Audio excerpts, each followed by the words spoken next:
Olá, alunos, tudo bem? Então, agora nós vamos fazer a revisão dos conteúdos que nós vimos até agora, né? Vamos rever, vamos nos preparar os tópicos mais importantes, porque através dele você vai ficar totalmente, assim, com a memória, os acontecimentos bem frescos na memória, e aí você vai ter a maior facilidade em responder às atividades, ok? Então vamos lá para a nossa aula 44.2, né? O modernismo brasileiro, parte 1. Então você veja aqui, ó, a exposição de Lazar Segal, né? Foi assim um determinante, um fator determinante, porque ele veio com as novidades, né, da Europa, né? Já trouxe as suas influências. E curiosamente, ao apresentar a sua exposição aqui, ele não teve nenhuma dificuldade, não sofreu nenhum tipo de crítica, muito pelo contrário, foi muito bem aceito, teve o apoio, né? Na maioria foi aceito sem questionamentos, sem nenhuma, muito pelo contrário, até elogiado. Tempos depois, né, veio a exposição da artista brasileira que estudou na Europa, né, uma das pessoas que teve condição de sair e fazer seus estudos nos Estados Unidos, na Alemanha, e ela, em 1917, expôs seus 53, organizou uma exposição com 53 quadros, né, mas não foi tão bem aceita quanto Lazar Segal, tá? Então, o Lazar Segal ele fez muitos quadros importantes no Brasil, né? Porque ele abraçou, de certo modo, a causa brasileira, né? Os tipos brasileiros. Ele se compadeceu, né, do sofrimento dos negros no Brasil. E no caso de Anita Malfatti, né, a exposição dela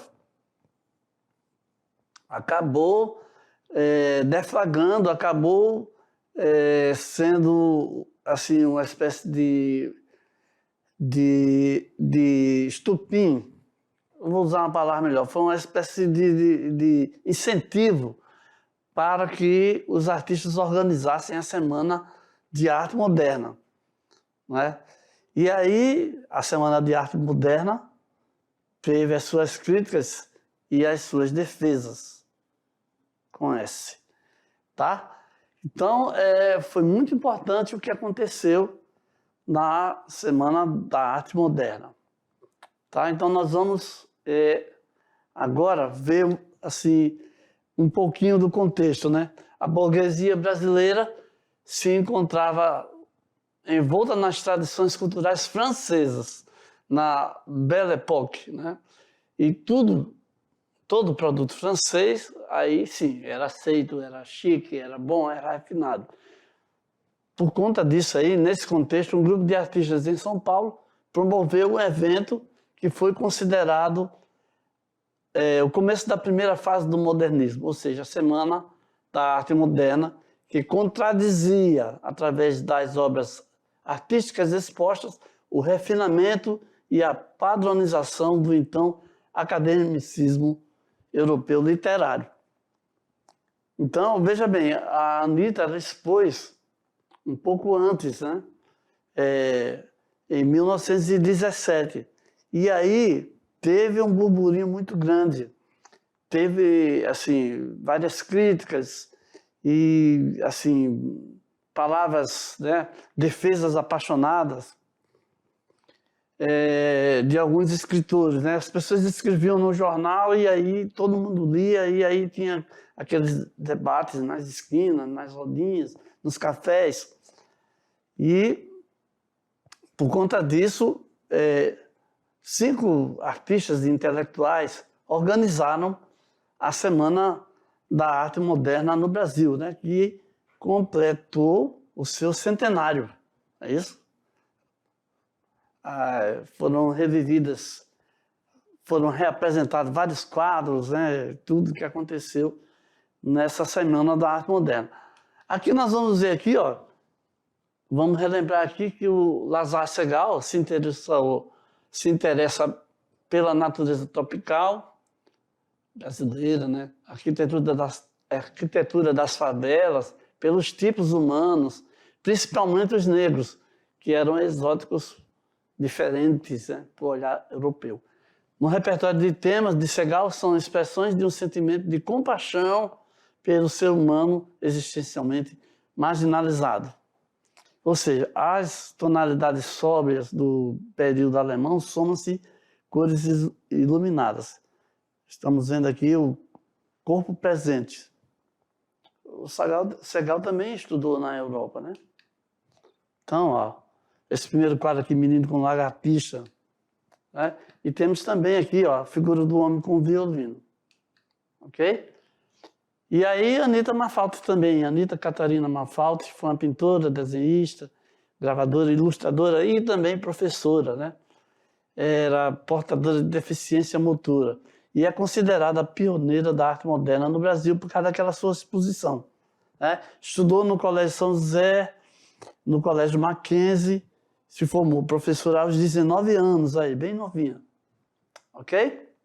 Então, agora, alunos, nós vamos para a nossa atividade de aula, ok? Vamos lá?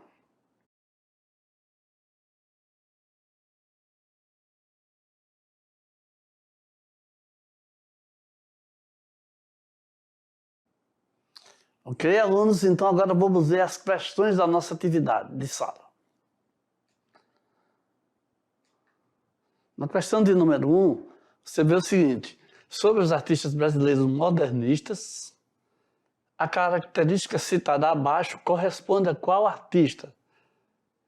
Vamos dizer, ele é um artista que privilegia os assuntos extraídos da cultura judaica e seus personagens são expressões de um sentimento de compaixão pelo ser humano existencialmente marginalizado. Lembra? Então, nós vimos aí que é o Lazar Segal, né? Que teve essa compaixão pelo ser humano marginalizado. Na questão de número 2, nós temos que a Semana de Arte Moderna é considerada o divisor de água para a cultura brasileira. Sobre este período, é correto a alternativa que afirma. Temos aí a letra A, leia com muita atenção, com muito cuidado, né? A letra B e a letra C, né? Temos aqui, ó. E aí, nós chegamos à conclusão, né? Lendo aí com muito cuidado, né? Que a Semana da Arte Moderna é considerada um divisor de águas para a nossa cultura, porque foi considerada como a primeira manifestação coletiva pública da história cultural do nosso país, né? Essa manifestação foi feita em favor de um espírito novo e moderno que contrariasse a arte tradicional, de teor conservador, e que predominava no Brasil desde o século XIX. Então, gente, vamos aqui para a questão de número 3. Né? Após estudar na Europa, Anita, não é cantora não, tá? Anita Malfatti retornou ao Brasil com uma mostra que abalou a cultura nacional do início do século XX. Mas olha só que coisa. Elogiada por seus mestres na Europa, Anita se considerava pronta para mostrar seu trabalho no Brasil. Mas aí, que engano, né? Ela enfrentou as duras críticas de Monteiro Lobato, com a intenção de criar uma arte que valorizasse a cultura brasileira. Anita Malfatti e outros modernistas aqui, buscaram libertar a arte brasileira, defenderam a liberdade limitada do uso da cor, representavam a ideia de que a arte deveria copiar fielmente a natureza. E aí nós Mas vamos ver aqui os outros itens, né? Mantiveram de forma fiel a realidade nas figuras retratadas e buscavam a liberdade na composição de suas figuras. Vamos aqui então para a questão de número 4. A Semana da Arte Moderna, de 1922, tinha como uma das grandes aspirações renovar o ambiente artístico e cultural do país, produzindo uma arte brasileira afinada com as tendências vanguardistas europeias, sem, contudo, perder o caráter nacional. Para isso, contou com a participação de escritores, artistas, plásticos, músicos, entre outros. Analise a sequência que reúne as sequências que reúnam as proposições corretas em relação à Semana da Arte Moderna. Então, essa proposição aqui fala o seguinte: o movimento modernista buscava resgatar alguns pontos em comum com o barroco. Na proposição de número 2 nós temos a exposição da artista Anita Malfatti, representou um marco para o modernismo brasileiro. 3. O escritor Graça Aranha foi quem abriu o evento com sua conferência inaugural, onde ele fala a emoção estética na arte moderna. E também apresentou suas obras para Paulicéia Desvairada e Amar, verbo intransitivo. 4. O maestro e compositor Villa-Lobos foi o mais importante e atuante participante, um dos mais importantes. E 5. As esculturas de Brecheret, impregnadas de modernidade, foram um dos estandartes da semana. Né? Então vamos chegar aqui à conclusão que a proposição 2, 4 e 5, né, é a proposição que corresponde à nossa questão aí. Chegamos na questão de número 5. Veja só. Passou a pintar as paisagens rurais e urbanas do nosso país, além da nossa fauna, flora, folclore e do nosso povo. E dizia que queria ser a pintora do Brasil. Esta citação refere-se a qual artista abaixo? Né? Então, Tarsila do Amaral, certo? A Tarsila do Amaral queria ser a maior pintora do Brasil. E ela falava isso sempre. Ela queria ser um grande destaque, né, nacional. Então, chegamos aqui na 6ª questão discursiva, que é o seguinte. Estamos vendo aí o quadro, né, que é o quadro Abaporu, de Tarsila do Amaral. Essa palavra aqui, Abaporu, é uma composição, né? São vários... Olha, aba é uma coisa, por é outra coisa e né? Então, o significado dessa junção aí de fonemas, significa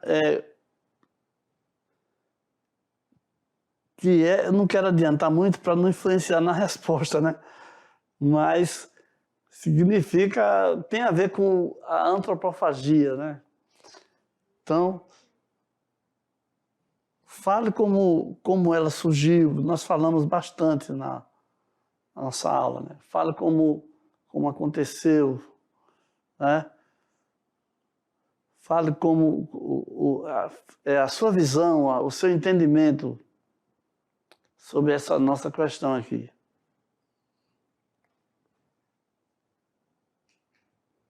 Então, uma sugestão de resposta que nós temos É o seguinte, em janeiro de 1928, Tarsila queria dar um presente de aniversário ao seu marido Oswaldo de Andrade e pintou Abapuru. Quando Oswaldo de Andrade viu, ele ficou impressionado e disse que era o melhor quadro que Tarsila já havia feito. Batizou-se o quadro de Abaporu, que significa homem que come carne humana. Tá? Então, quando Oswaldo de Andrade escreveu o Manifesto Antropófago, eles fundaram um movimento antropofágico.